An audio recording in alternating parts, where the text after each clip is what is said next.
Hello दोस्त, आप सब मुझे पहचानते ही हैं। मैंने कल वीडियो बनाया था फिलिप भाई के साथ, आर1 बैंड के साथ।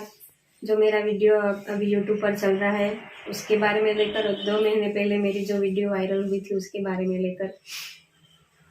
तो पहली बात तो आर1 बैंड में जब मेरी वीडियो जब चल रही है, वो मेरे घर पे शादी थी मेरे बड़े पापा की लड़के की। उस टाइम वो आर1 बैंड को घर पे बुलाया गया था। मैं वो शादी में ही नहीं रहने वाली थी, पर मेरे घर वालों के कहने पर मैं रुकी। मेरे घर वालों ने हिम्मत दी कि तू ऐसे डर डर के कब तक घर पे बैठी रहेगी, किसी ना किसी दिन लोगों का सामना तो करना ही पड़ेगा ना। इसलिए मैं शादी में भी रुकी। शाम को आर1 बैंड आई, मेरे फ्रेंड लोग आए, मेरे रिलेटिव्स आए, मेरी मौसी मौसी मौसी की लड़की, मेरी बड़ी मम्मी सब आए। उन्होंने बोला कि तू एक बार हिम्मत करके बैंड पे जा, हमें भी तेरा सिंगिंग सुनना है, ऐसा करके उन्होंने हिम्मत दी। तो इसलिए मैं आर1 बैंड पे चढ़ी थी। ना ही इन्होंने मुझे बुलाया था, नहीं वो अगले प्रोग्राम में मुझे बुलाने वाले हैं। वो मेरे घर पे शादी थी, इसलिए मैं आर1 बैंड में चढ़ी थी। मैं आर1 बैंड वालों के सामने माफी मांगना चाहती हूँ कि मेरी वजह से आप लोगों को जो सुनना पड़ा, लोगों की गालियां खानी पड़ी, इसलिए मैं आर1 बैंड के सभी मेंबर से सॉरी बोलना चाहूंगी। और दूसरी बात, तो 2 महीने पहले जो मेरा वीडियो वायरल हुआ था उसके बारे में मैं आपको सच्चाई बोलना चाहूंगी। कल मैंने सब सच बोला था उस वीडियो में। 15 मिनट नहीं हुए उस वीडियो को डाले हुए और लोगों के फोन आने चालू हो गए फिलिप भाई पे कि ये तू वीडियो डिलीट कर, नहीं तो तेरे साथ बुरा होगा। उनको धमकी दी गई, इसलिए फिलिप भाई ने वो वीडियो डिलीट कर दिया। जब मैं सच बोल रही हूँ तो मुझे दबा दिया जा रहा है। जो वीडियो को वायरल नहीं होना देना चाहिए था उसको और शेयर करती गई।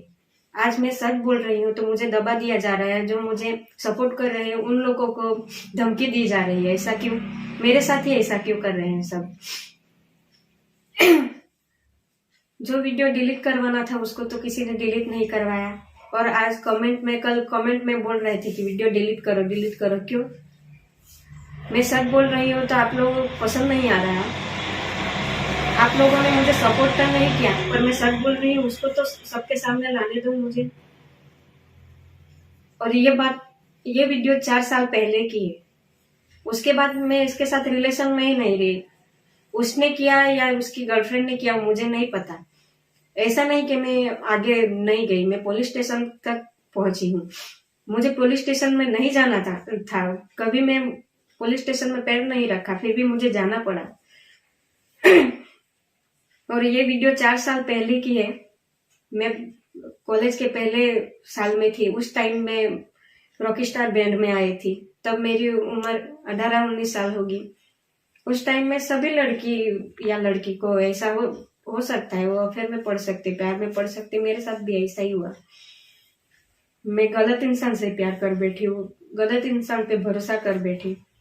उसको मैंने पूछा भी था कि तुम्हारी शादी हुई? उसने झूठ बोला कि मेरी शादी नहीं है, वो दूसरे इंसान की सगाई हुई है। ऐसा उस टाइम मेरे घर के हालात भी कुछ ठीक नहीं थे। पूरा घर मेरे से चलता है। मैं प्रोग्राम करने जाती हूँ तो मेरे घर का चूल्हा जलता है।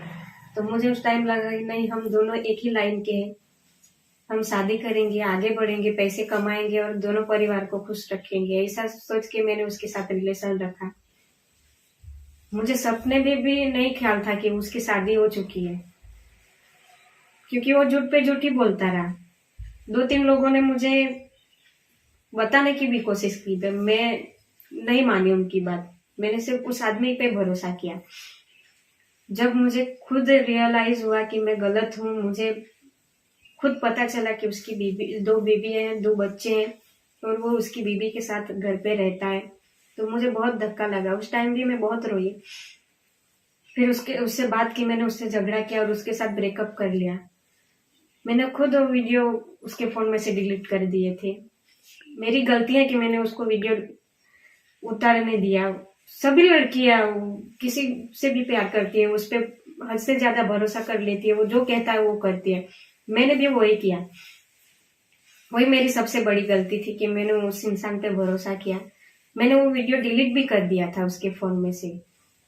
ऐसा नहीं कि मैंने कुछ स्टेप ही नहीं लिया, मैंने डिलीट किया था उसके फोन में से। उसके बाद थोड़े दिन बीते, फिर से वो मुझे ब्लैकमेल करने लगा कि तू मेरे से बात नहीं करेगी, मेरे से रिलेशन नहीं रखेगी तो मैं ये वीडियो सबको शेयर कर दूंगा, सबको दिखा दूंगा। 2-3 बार उसने ऐसा किया भी कि स्टेटस पे रख दिया था, पर चलो जाने दो, मैंने वो ध्यान ही नहीं दिया। ऐसे 3-4 साल बीत गए, ना मैं उसके सामने आती थी ना वो मेरे सामने आता था। हम कांटेक्ट में ही नहीं थे, हम साथ में कभी प्रोग्राम भी नहीं किया और कुछ नहीं। ये 4 साल के बाद मैं नवरात्रि में उनके साथ प्रोग्राम करने के लिए गई, वो भी रॉकिंग स्पाइडर के मैनेजर विपुल भाई के कहने पर। वो मुझे छोटी बहन जैसे मानते हैं। उस टाइम भी उसके साथ ब्रेकअप हुआ था तो मैंने विपुल भाई को बोला था कि भाई मैंने उसके साथ ब्रेकअप कर लिया। वो उस इंसान का अच्छा बेस्ट फ्रेंड क्यों ना होगा, पर उसने तब मुझे ये बात बोली थी कि तृषा तूने जो भी किया वो अच्छा किया, वो तेरे लायक नहीं था। उसका बेस्ट फ्रेंड होगा तो कोई बात नहीं, मेरे लिए उन्होंने अच्छा सुन अब कहा था उस टाइम। वो बात मुझे आज भी याद है। वो नवरात्रि में गई, वो भी मेरी मम्मी भी मना कर रही थी कि मत जा, कुछ ना कुछ गलत होगा। मैंने भी विपुल भाई से मना किया कि भाई मुझे नहीं आना, क्योंकि उस इंसान की गर्लफ्रेंड है वो, और बहुत परेशान कर रही थी मुझे नहीं, मेरी जिसके साथ सगाई होने वाली थी उसको भी परेशान करके रख दिया है। कल भी मैंने ये बात बोली थी, पर कल उस लड़की ने फोन किया, दूसरी लड़की ने फोन किया, मुझे नहीं पता, पर एक लड़की का भी फोन आया था वो फिलिप भाई पे। ऐसा मुझे सुनने को मिला कि वो धमका रही थी कि ये वीडियो डिलीट कर, नहीं तो तेरे साथ बुरा होगा, ऐसा करके। मैंने किसी लड़की का नाम नहीं लिया, उसके एरिया का नाम नहीं लिया, मैंने कोई प्रूफ ही नहीं बताया किसी को, मैंने सिर्फ लड़की का नाम लिया। तो कैसे जान गई कि मैंने उसी का नाम लिया? उसने गलत किया तभी उसको पता चला ना कि नहीं ये मेरी बात कर रही है ऐसा। तो वो लड़की मुझे तो परेशान कर ही रही थी, स्टाफ के सभी मेंबर को परेशान करके रख दिया था। मेरे हस्बैंड की तो उसके हस्बैंड जो होने वाले थे वो तो इन मामलों में कुछ जानते ही पहचानते नहीं, उनको भी परेशान करके रख दिया था। तो मैंने रॉकिंग स्पाइडर वाले विपुल भाई को बोला कि भाई मुझे नहीं आना नवरात्रि में, ये बहुत परेशान कर रही, टॉर्चर कर रही है मुझे। तो वो बोले कि नहीं मैं बैठा हूँ, वो क्या कर लेगी, हमारी तो, हम कलाकार हैं, हम कभी ना कभी तो साथ में प्रोग्राम करेंगे ही ना, ये तो हमारी रोजी रोटी है, हम ही प्रोग्राम नहीं करेंगे तो हमें कौन खिलाने के लिए आएगा, वो तो नहीं आने वाले ना खिलाने के लिए। ऐसा ही हुआ। तो फिर मैं नवरात्रि में प्रोग्राम करने के लिए गई। मैं अकेली कहीं नहीं जाती प्रोग्राम में, कहीं भी प्रोग्राम हो मेरे भाई मेरे पापा मेरे साथ आती हैं। ऐसा नहीं कि मैं अकेली जाती हूँ। लोग मुझे कैरेक्टरलेस समझते हैं, मैं उनको भी बोलना चाहती हूँ जो मुझे गलत बोलते हैं। जिन लोगों के साथ मैंने काम किया है, जो लोग मुझे पहचानते हैं, उनको पूछो कि मैं कैसी लड़की हूँ, उसके बाद मुझ पे उंगली उठाना। किसी के सामने मैंने तू करके नहीं आज तक बुलाया, किसी को मैंने नाम लेकर नहीं बुलाया, सबको मैं भाई कह के बुलाती हूँ। तो आप लोग कैसे मुझे बोल रहे हैं कि मैं कैरेक्टरलेस हूँ, कि मैं ऐसी लड़की हूँ वैसी लड़की हूँ। आज तक मैंने ड्रिंक को हाथ नहीं लगाया। जो ड्रिंक करते हैं, जो व्यसन करते हैं, वो उनके सामने मैं खड़ी नहीं रहती, और आप लोग बोलते हैं कि मैं ड्रिंक करती हूँ। मुझे आप लोगों ने कहाँ देखा था ड्रिंक करते हुए? मेरे घर में ऐसा चलता ही नहीं, तो मैं कैसे करूंगी ऐसा।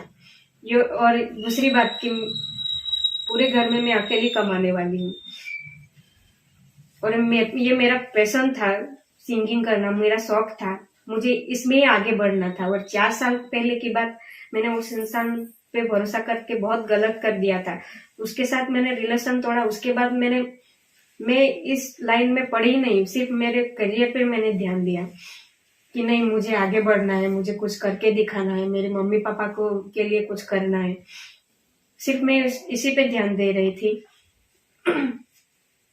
उसके बाद मेरी अभी दिवाली के बाद मेरी सगाई भी होने वाली थी, हमारा आना जाना भी चालू हो गया था दोनों तरफ से। और वो मेरे जो हस्बैंड होने वाले थे वो भी प्रोग्राम में मेरे साथ आते थे, नवरात्रि में भी थे वो। किसी ने तो देखा भी होगा उनको। तो मेरी सगाई भी इसलिए टूट गई ये वीडियो वायरल होने के कारण।